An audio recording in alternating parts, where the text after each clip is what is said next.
जय हिंद फ्रेंड्स, स्वागत है आपका ई एकेडमी पे।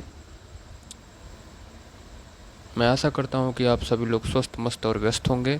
आइए शुरू करते हैं मॉडर्न हिस्ट्री की क्लास। पिछली क्लास में हम लोगों ने सूरत विभाजन तक देखा। अब हम लोग आगे देखेंगे क्रांतिकारी गतिविधियों का प्रथम चरण, जो 1907 से 17 तक जाना जाता है। अब शुरू करते हैं हम लोग प्रथम विश्व युद्ध के पूर्व क्रांतिकारी गतिविधियाँ। 1902 में मिदनापुर और कोलकाता में प्रथम क्रांतिकारी संगठनों की स्थापना अनुशीलन समिति से। बंगाल में क्रांतिकारियों का प्रथम गुप्त संगठन था अनुशीलन समिति। ये मिदनापुर और कोलकाता में ये प्रथम क्रांतिकारी संगठन था, जिसकी स्थापना 1902 में हुई। मिदनापुर में ज्ञानेंद्र नाथ बसु ने इसकी स्थापना की, अनुशीलन समिति की, और कलकत्ता में इसका गठन पी मित्रा ने किया था। 1906 में युगांतर नामक साप्ताहिक पत्र का प्रकाशन प्रारंभ और समाचार पत्र संध्या था। युगांतर नामक साप्ताहिक पत्र 2 सदस्य थे अनुशीलन समिति के। उनका नाम था वरिंद्र कुमार घोष थे, और दूसरे थे भूपेंद्रनाथ दत्ता। इन्होंने युगांतर नामक साप्ताहिक पत्र का प्रकाशन किया। इसी समय अनुशीलन समिति के सदस्यों ने कुछ क्रांतिकारी गतिविधियां भी संपन्न की। 1905 से 6 तक युगांतर के अतिरिक्त कई अन्य पत्र पत्रिकाओं ने भी क्रांतिकारी विचारों के प्रसार में महत्वपूर्ण भूमिका निभाई, जिनमें संध्या नामक साप्ताहिक पत्र प्रमुख है। आइए आगे देखते हैं। 1908 में खुदीराम बोस और प्रफुल्ल चाकी द्वारा बिहार के मुजफ्फरपुर जिले के न्यायाधीश श्री किंग्सफोर्ड की हत्या का प्रयास किया गया। अरविंद घोष, वीरेंद्र कुमार घोष और अन्य पर अलीपुर षड्यंत्र कांड का अभियोग चलाया गया। 1909 में अलीपुर षड्यंत्र केस से संबंधित सरकारी प्रोसिक्यूटर की कलकत्ता में हत्या कर दी गई 1909 में। 1912 में रासबिहारी बोस तथा सचिन सान्याल ने भारत के तत्कालीन वायसराय लॉर्ड हार्डिंग के काफिले पर दिल्ली के चांदनी चौक में बम फेंका। इसमें 13 लोग गिरफ्तार। इसे दिल्ली षड्यंत्र केस के तहत मुकदमा चलाया गया। इसे दिल्ली षड्यंत्र केस के तहत माना जाता है। संध्या तथा युगांतर नामक समाचार पत्रों द्वारा क्रांतिकारी की उक्त गतिविधियों का समर्थन हुआ। संध्या तथा युगांतर बंगाल में चलाया गया और काल महाराष्ट्र में। इन तीनों समाचार पत्रों ने क्रांतिकारी की गतिविधियों का समर्थन किया। हम नेक्स्ट देखते हैं। महाराष्ट्र में कुछ क्रांतिकारी गतिविधियां हुई। 1879 में वासुदेव बलवंत फड़के के रामोसी कृषक दल द्वारा क्रांतिकारी गतिविधियों का शुभारंभ हुआ। 1890 में बाल गंगाधर तिलक ने शिवाजी महोत्सव और गणेश महोत्सव प्रारंभ किया। 1897 में पूना में प्लेग समिति के प्रधान श्री रैंड लेफ्टिनेंट एयर्स्ट की चापेकर बंधुओं द्वारा हत्या कर दी गई। 1899 में मित्र मेला की स्थापना होती है विनायक दामोदर सावरकर और गणेश दामोदर सावरकर के द्वारा। 1904 में मित्र मेला का अभिनव भारत में विलय हो जाता है। 1909 में अभिनव भारत के एक सदस्य द्वारा नासिक के जिला मजिस्ट्रेट जैक्सन की हत्या हो जाती है। अब विदेश में देखते हैं क्रांतिकारी गतिविधियां कौन कौन सी होती हैं।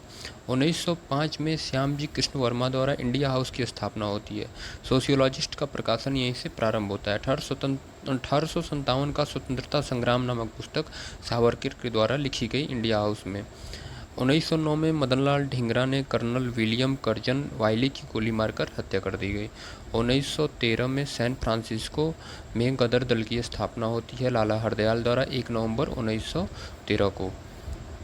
गदर नामक साप्ताहिक पत्रिका का प्रकाशन होता है। पंजाब के किसान भूतपूर्व सैनिक इसमें शामिल होते हैं। प्रमुख सदस्य हैं रामचंद्र, भगवान सिंह, करतार सिंह, बरकतुल्ला और भाई परमानंद। आगे बढ़ते कामागाटा मारू प्रकरण सितंबर 1914 में इसकी स्थापना नहीं, सितंबर 1914 में कोई घटना होती है। एक कामागाटा मारू जो है जलपोत है, इसमें कुछ जापानी इस घटना का कामागाटो मारू प्रकरण इस घटना का राष्ट्रीय आंदोलन की प्रक्रिया में महत्वपूर्ण स्थान है, क्योंकि इस कांड ने पंजाब में एक विस्फोटक स्थिति उत्पन्न कर दी थी। पंजाब के एक क्रांतिकारी बाबा गुरदित्ता सिंह ने एक जापानी जलपोत कामागाटो मारू को भारे पर लेकर 351 पंजाब सिखों तथा 21 मुसलमानों को सिंगापुर से वैंकूवर ले जाने का प्रयत्न किया। इसका उद्देश्य ये था कि ये लोग वहाँ जाकर स्वतंत्र व सुखमय जीवन व्यतीत करें तथा बाद में भारतीय स्वतंत्रता संग्राम में भाग लें, किंतु कनाडा सरकार ने इन यात्रियों को बंदरगाह में उतरने की अनुमति नहीं दी और मजबूरन यह जहाज़ 27 सितंबर 1914 को पुनः कलकत्ता बंदरगाह लौट आया। इस जहाज़ के यात्रियों का विश्वास था कि ब्रिटिश सरकार के दबाव के कारण ही कनाडा की सरकार ने उन्हें वापस लौटाया है। कलकत्ता पहुँचते ही बाबा गुरदित्त सिंह को गिरफ्तार करने का प्रयास किया गया, किंतु वे बच निकले। शेष यात्रियों को जबरन पंजाब जाने वाली ट्रेन में बैठाने का प्रयास किया गया, किंतु यात्रियों ने ट्रेन में बैठने से इनकार कर दिया। फलतः पुलिस एवं यात्रियों के बीच हुई मुठभेड़ में 22 लोग मारे गए। शेष यात्रियों को विशेष रेलगाड़ी द्वारा पंजाब पहुंचाया गया। बाद में इनमें से अधिकांश ने अनेक स्थानों पर डाके डाले।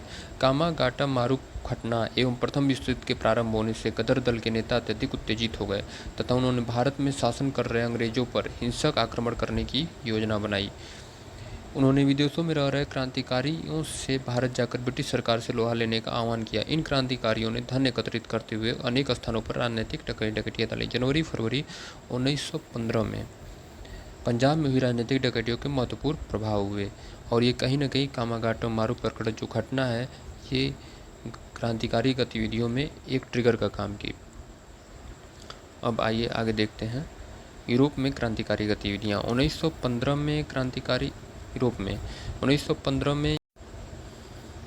1915 में जर्मनी में जिम्मरमैन योजना की स्थापना। Berlin committee for Indian independence की स्थापना। जर्मनी में जिम्मरमैन योजना के अंतर्गत Berlin committee for Indian independence की स्थापना हुई।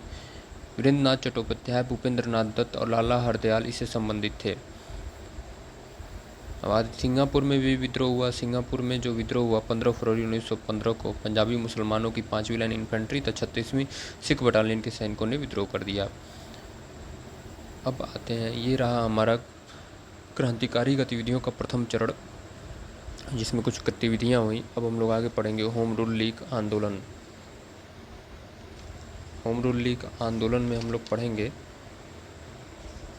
कि होम रूल लीग की स्थापना बाल गंगाधर तिलक तथा एनी बेसेंट की होम रूल लीग ने, पहले कुछ जान लेते हैं, यह महसूस किया कि आंदोलन की सफलता के लिए उदारवादियों के नेतृत्व वाली कांग्रेस के साथ ही अतिवादी राष्ट्रीय का भी समर्थन आवश्यक है। ठीक, तो उन्होंने एनी बेसेंट ने सितंबर 1916 में मद्रास में होम रूल लीग की स्थापना की। तिलक ने अप्रैल 1916 में पूना में होम रूल लीग की स्थापना की। एनी बेसेंट ने जो होम रूल लीग बनाई थी उसके सचिव जॉर्ज अरुंडले थे, उस सदस्य BS वाडिया, CP रामास्वामी थे। होम रूल लीग की स्थापना पूना में हुई तिलक के द्वारा, लेकिन इसकी शाखाएं महाराष्ट्र, कर्नाटक, मध्य प्रांत और बरार में शाखाएं खोली गईं। एनी बेसेंट की कुछ पत्र हैं, कॉमनवेल है, न्यू इंडिया है, और बाल गंगाधर तिलक जी के भी पत्र मराठा और केसरी। इसका उद्देश्य क्या था? भारतीय जनमानस को होम रूल अर्थात स्वशासन के वास्तविक अर्थ से परिचित कराना। और लीग के प्रति सरकार का रुख देखिए क्या होता है। सरकार मतलब ब्रिटिशों का रुख क्या होता है। जून 1917 में एनी बेसेंट एवं उनके सहयोगियों BP वाडिया, जॉर्ज अरुंडले को गिरफ्तार कर लिया गया। सर S सुब्रमण्यम अय्यर ने अपनी सर की उपाधि त्याग दी। इसी कारण अप्रैल 1920 में गांधी जी होम रूल की अध्यक्षता स्वीकार कर ली और अक्टूबर 1920 में बॉम्बे में उन्होंने उसका नाम बदलकर स्वराज सभा कर दिया। स्वराज सभा कर दिया, ठीक है। अब हम लोग यहाँ देखते हैं जो होम रूल लीग आंदोलन के कार्यक्रम। जैसे हम लोग ने जान लिया कि इसका उद्देश्य था भारतीय जनमानस को होम रूल अर्थात स्वशासन के वास्तविक अर्थ से परिचित कराना था।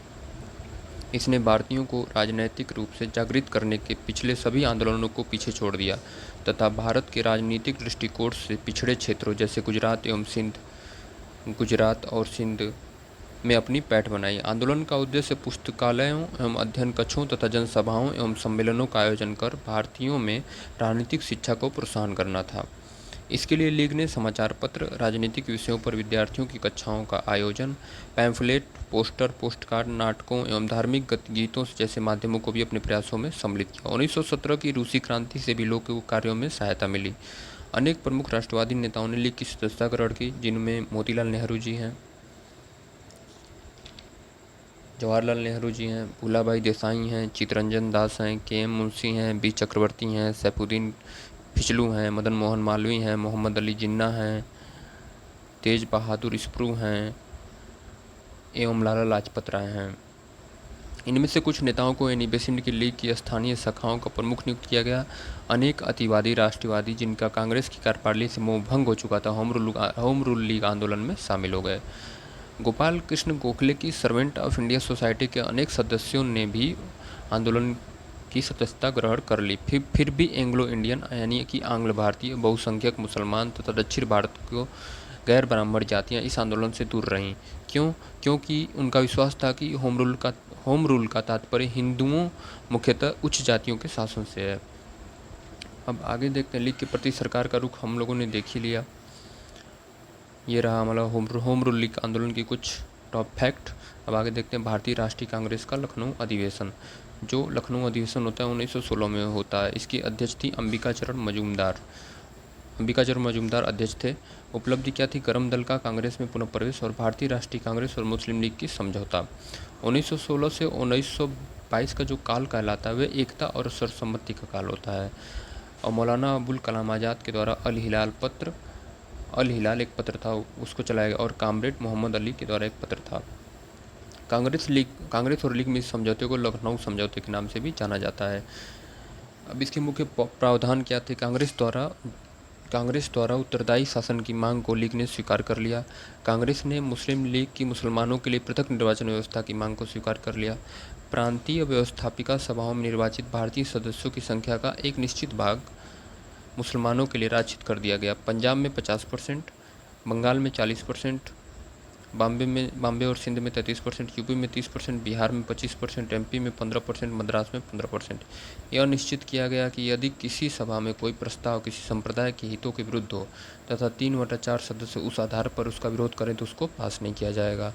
केंद्रीय व्यवस्थापिका सभा में कुल निर्वाचित भारतीय सदस्यों का 1/9 भाग मुसलमानों के लिए आरक्षित कर दिया गया तथा निर्वाचन हेतु सांप्रदायिक चुनाव व्यवस्था की स्वीकार किया गया। उसके बाद आता है मॉन्टेग्यू घोषणा।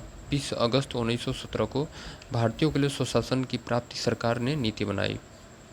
ये थे हमारे कुछ फैक्ट जो बहुत ही इम्पॉर्टेंट हैं एग्ज़ाम को लेकर। मिलते हैं हम आपको अगली क्लास में। तब तक के लिए जय हिंद, जय भारत। मुस्कुराते रहिए।